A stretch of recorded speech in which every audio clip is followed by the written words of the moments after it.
ਅੱਧਾ ਖਿਆਲ ਕਰਿਆ ਆਪਣਾ ਇੱਥੇ ਹੌਲੀ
ਛਾਤਾ ਲਗਾ ਪਿਆ ਸੀ। ਇਹ ਹੁਣ ਇੱਕ ਨਲਕੇ ਤੇ ਚਾਹ ਬਣ ਜੀ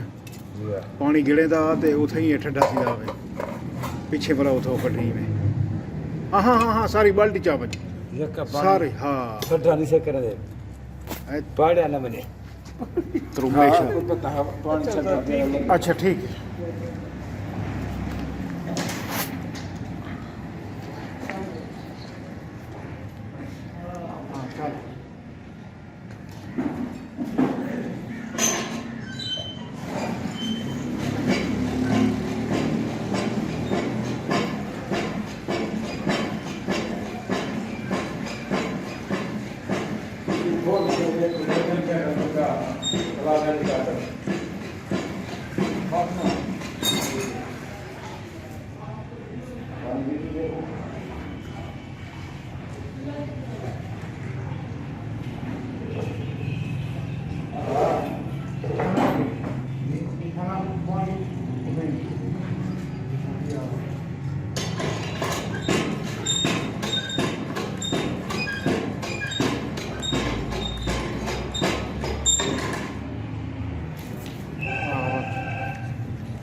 ਇਹ ਉਥੇ ਹੀ ਰੱਖ ਬਾਲਟੀ क्यों ਚੱਲ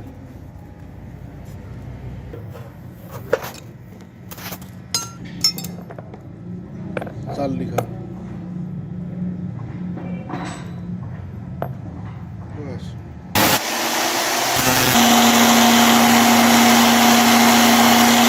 क्यों कहते हैं ਬਸ ना तो ये अभी आ क्या लिखा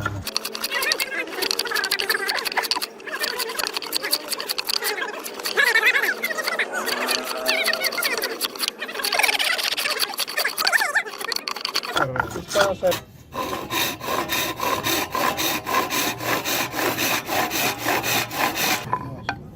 ਸਟਾਪ ਕਰ मैं दो काम करना खड़ा कि मैं कोई था किले बना दे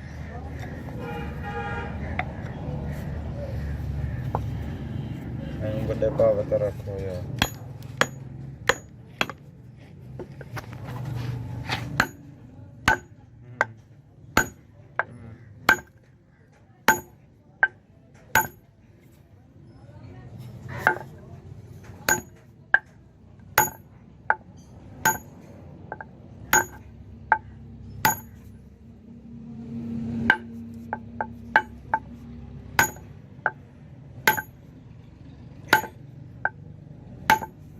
स्टॉप कर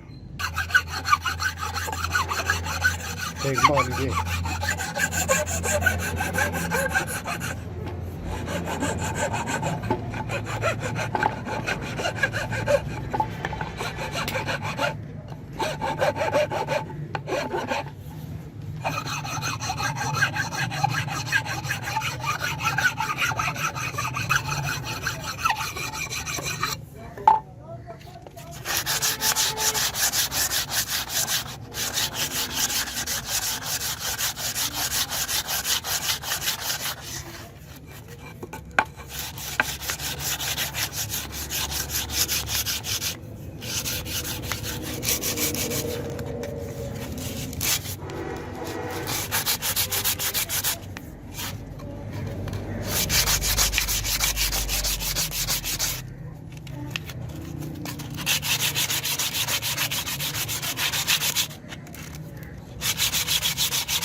पतली काठी ना पावे पतली काठी